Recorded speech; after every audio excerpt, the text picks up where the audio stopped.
तो कृषि मंत्री जेपी दलाल को अभी आप सुन रहे थे, आइए रुक करें फटाफट खबरों की ओर। यहाँ उपस्थित सेना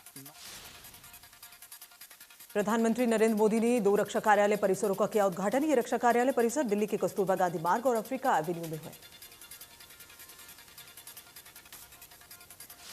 उद्घाटन कार्यक्रम में रक्षा मंत्री राजनाथ सिंह, आवास और शहरी विकास कार्य मंत्री हरदीप पुरी, रक्षा राज्य मंत्री अजय भट्ट, प्रमुख रक्षा अध्यक्ष जनरल बिपिन रावत और सशस्त्र बलों के प्रमुख शामिल रहे। नए रक्षा कार्यालय परिसरों में सेना, नौसेना, वायुसेना समेत रक्षा मंत्रालय और सशस्त्र बलों के लगभग 7,000 अधिकारी काम कर सकते हैं। प्रधानमंत्री ने कहा, डिफेंस ऑफिस कॉम्प्लेक्स का भी जो काम 24 महीने में पूरा होना था, वो सिर्फ 12 महीने में रिकॉर्ड समय में पूरा कर लिया गया। डिफेंस कॉम्प्लेक्स के उद्घाटन के मौके पर पीएम मोदी ने कहा कि सेंट्रल विस्टा प्रोजेक्ट के तहत डिफेंस ऑफिस का निर्माण किया गया है। पीएमओ की तरफ से बताया गया कि यह भवन अत्याधुनिक होने के साथ साथ सुरक्षित भी है।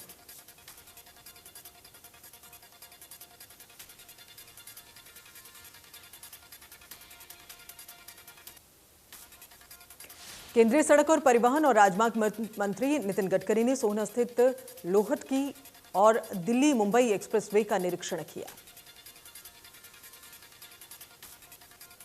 देश के सबसे लंबे 8 लेन का ये एक्सप्रेसवे गुरुग्राम जिले के 11 गांव और पलवल के 7 गांव के नूह जिले के 47 गांव से होकर गुजरेगा। सीएम मनोहर लाल ने केंद्रीय मंत्री नितिन गडकरी का धन्यवाद किया। उन्होंने कहा कि दिल्ली मुंबई एक्सप्रेसवे से आर्थिक तौर पर मजबूती मिलेगी।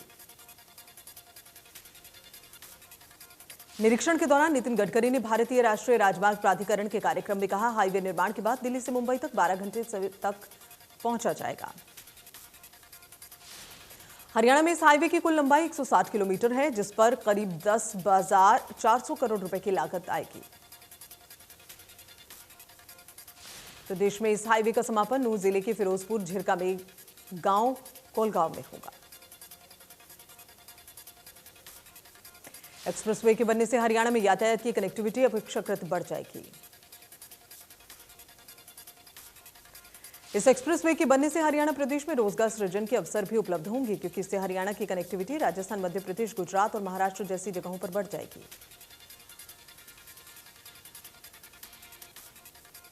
पेट्रोलियम एवं प्राकृतिक गैस राज्य मंत्री रामेश्वर तेली IOCL रिफाइनरी टाउनशिप का दौरा करने के लिए पहुंचे।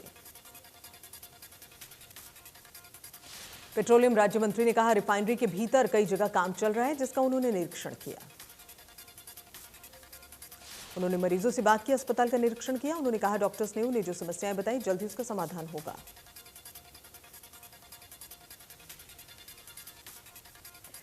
देश में पिछले 24 घंटे में कोरोना वायरस के 30,346 मामले सामने आए हैं। 432 लोगों की कोरोना से मौत। महाराष्ट्र में 24 घंटे में कोरोना के 3,873 मामले सामने आए। एक दिन में 56 मरीजों ने दम तोड़ा। केरल में पिछले 24 घंटे में कोरोना के 17,000 से ज्यादा मामले सामने आए। एक दिन में 208 मरीजों की मौत हुई। दिल्ली में 24 घंटे में कोरोना के 57 नए मामले सामने आए। एक दिन में 53 मरीज रिकवर हुए हैं। दिल्ली में अब भी 404 केस एक्टिव। प्रदेश में कम हो रहा है कोरोना। पिछले 24 घंटे में कोरोना के 12 नए मामले सामने आए। एक दिन में 24 मरीज रिकवर हुए। सोनीपत में वैक्सीनेशन को लेकर लोग जागरूक हैं। सोनीपत में करीब 10,70,000 पहली और दूसरी डोज लगाई जा चुकी है। जिला स्वास्थ्य विभाग ग्रामीण क्षेत्र ने घर घर जाकर वैक्सीनेशन का काम जारी है। शहर में करीबन 99%, ग्रामीण क्षेत्र में 75% वैक्सीनेशन का काम हो चुका है। सितंबर महीने में 100% वैक्सीन लगाने का टारगेट पूरा कर लिया गया। 3 दिन के मेगा वैक्सीनेशन अभियान के तहत 75,000 वैक्सीन लगाने का टारगेट मिला। लगभग 35,000 लोगों को ग्रामीण और शहरी स्तर पर वैक्सीन लगाई जा चुकी है। कुरुक्षेत्र की 16 महीने के बाद कोरोना के संक्रमण से मुक्त हो गया है। जिले में कोरोना पॉजिटिव केसों की संख्या का आंकड़ा अब 0 है। कुरुक्षेत्र में कोविड का पहला केस 6 अप्रैल 2020 को सेक्टर 7 में मिला था। उसके बाद कुरुक्षेत्र में 22,128 लोगों को पॉजिटिव रिपोर्ट इनकी आई थी। फिलहाल 356 मरीजों की जान जा चुकी है। सिविल सर्जन ने कहा कि सभी के प्रयासों से कुरुक्षेत्र कोरोना मुक्त हुआ है, लेकिन अभी भी सतर्कता बरतने की जरूरत है। करनाल में कोरोना वैक्सीनेशन का ग्राफ 71% तक पहुंच गया है। स्वास्थ्य विभाग की रिपोर्ट के मुताबिक 11 लाख लोगों को टीका लगाया जा चुका है। विभाग का कहना है जिनमें से 7 लाख लोगों को पहली डोज और 2,64,000 लोगों को दूसरी डोज दी जा चुकी है। फरीदाबाद स्थित विद्यासागर इंटरनेशनल स्कूल में बुधवार को दूसरा वैक्सीनेशन कैंप का आयोजन किया गया। सैकड़ों लोगों ने मुफ्त वैक्सीन लगाकर खुद को सुरक्षित किया। अंबाला में कोरोना के बाद अब डेंगू ने दस्तक दी है। अब तक अंबाला में डेंगू के 9 मरीज मिल चुके हैं। स्वास्थ्य विभाग ने घर घर जाकर ब्रीडिंग चेक अभियान चलाया। स्वास्थ्य विभाग ने निगम को फॉगिंग करने के लिए पत्र लिखा था लेकिन अभी तक निगम ने फॉगिंग की कोई भी तैयारी नहीं की है। दिल्ली में आज सुबह की शुरुआत हल्की तीव्रता बारिश से हुई है। अगले कुछ दिनों तक दिल्ली और आसपास के इलाकों में बारिश रहेगी। सोनीपत में भी गरज के साथ बारिश हुई है। तेज बारिश से किसानों की फसलों पर बुरा असर पड़ा है। तेज बारिश से एक बार फिर से किसानों को भारी नुकसान उठाना पड़ सकता है। किसानों की बाजरे, कपास और सब्जी की फसलों को नुकसान। सोनीपत में हाईवे NH-44 के साथ लगते ही बहालगढ़ के लोग नरकीय जीवन जीने को मजबूर हैं। गांव के लोगों का कहना है कि जब तक बारिश आती रहेगी पानी भर जाता है, लोगों का बुरा हाल हो जाता है, जिसके कारण कई बीमारियां भी फैल सकती हैं। बीडीपीओ का कहना है कि गांव के विकास के लिए खाते में कोई भी पैसा नहीं है। वहीं ग्रामीण ने प्रशासन को चेतावनी दी, अगर समस्याएं दूर नहीं होंगी तो फिर वो ट्रैफिक जाम कर देंगे। चरखी दादरी जिले में एक तरफ मलेरिया डेंगू ने दस्तक देनी शुरू कर दी, दूसरी तरफ शहर की सभी आउटर कॉलोनियों में बरसाती पानी भी भर गया है, जिससे बीमारियां फैलने का डर बना हुआ है। पानी निकासी की जगह सिर्फ फॉगिंग कराई जा रही है। 80% शहर में जलभराव की समस्या बनी हुई है। लोगों की जान मुश्किल में। कैथल में 4 साल से डोहर के फिरोजपुर की बदहाल सड़क परेशानी का सबब बन गई है। लोगों को परेशानी का सामना करना पड़ रहा है। सड़कों पर गड्ढे हो गए हैं, जिससे हादसा खतरा बना रहता है हादसे का, और इसके बावजूद पीडब्ल्यूडी अभी तक कोई सुध नहीं ले रहा। लोग परेशान।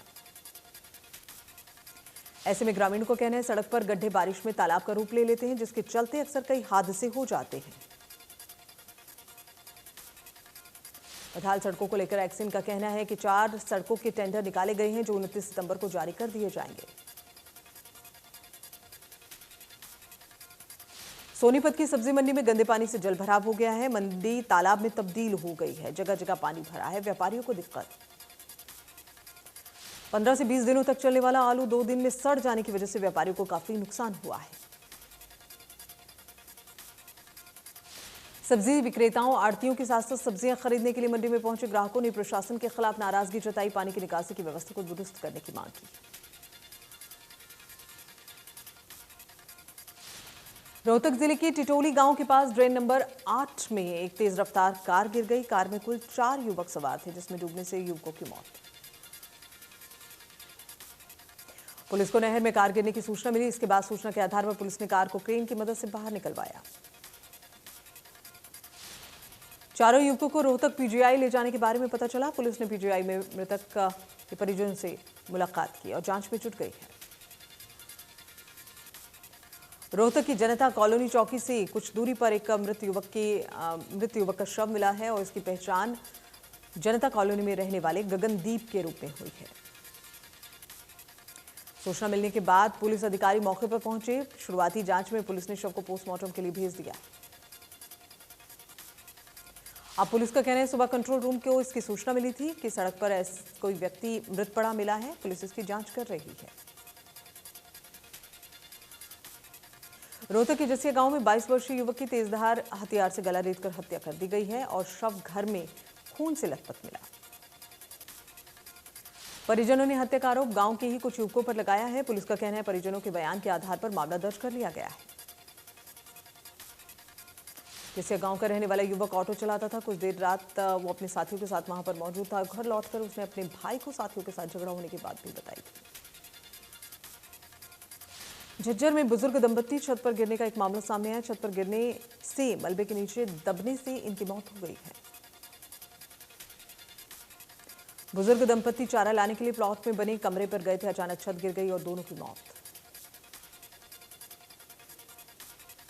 पानीपत में बेटे की दोनों किडनी खराब होने पर परिवार ने मदद की गुहार लगाई। परिवार की रोजी रोटी चलाने वाला सिर्फ बुजुर्ग का एक ही बेटा है।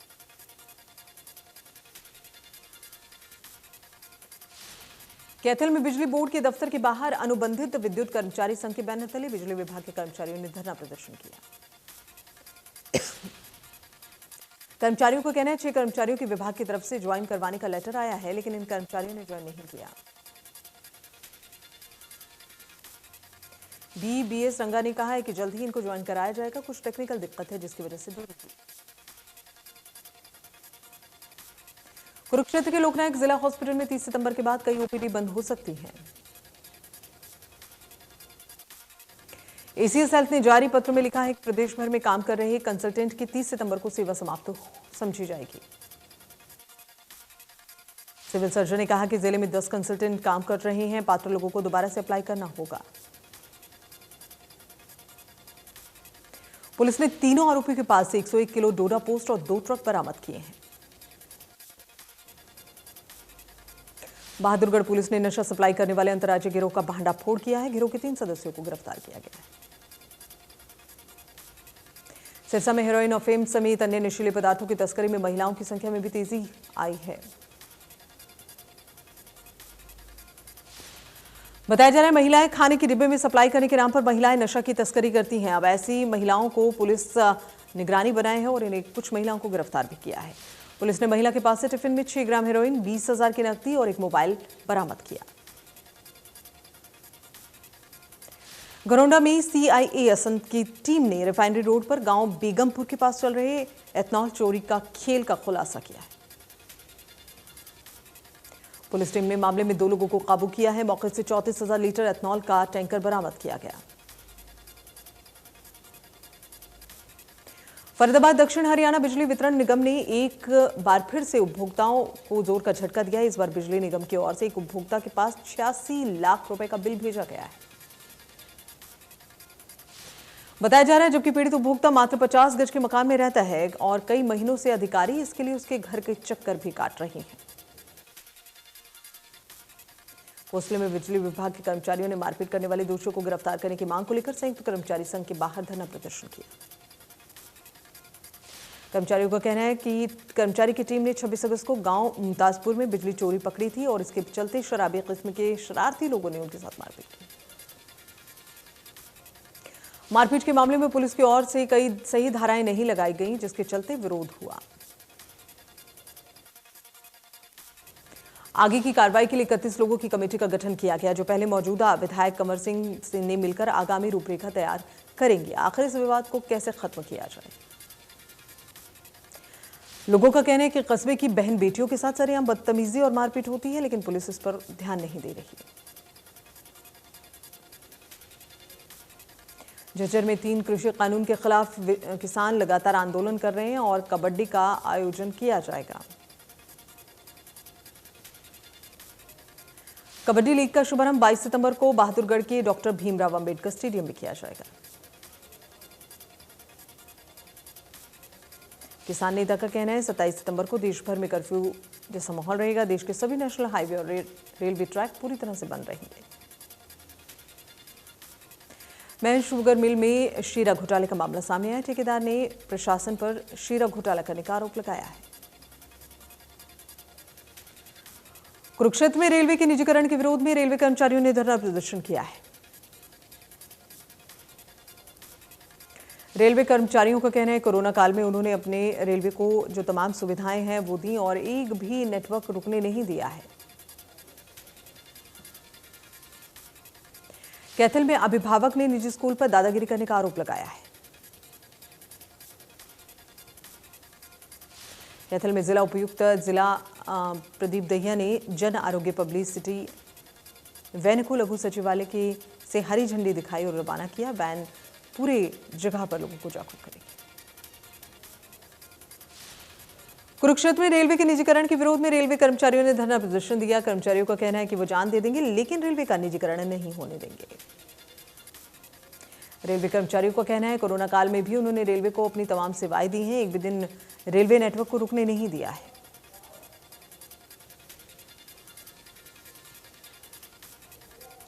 सीडीएस जनरल बिपिन रावत ने कहा अगर अफगानिस्तान से कोई भी गतिविधि होती है तो उसका रास्ता भारत की तरफ आता है।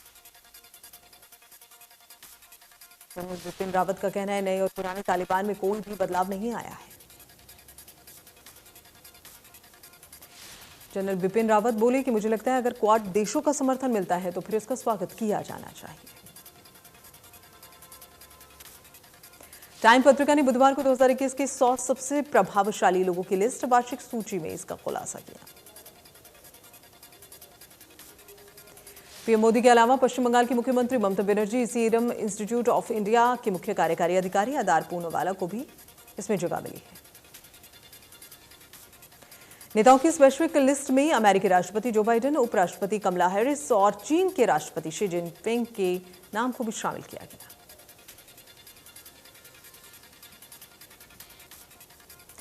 एलन मस्क की कंपनी स्पेसएक्स का पहला ऑल सिविलियन क्रू बुधवार रात अंतरिक्ष की ओर रवाना हो गया है।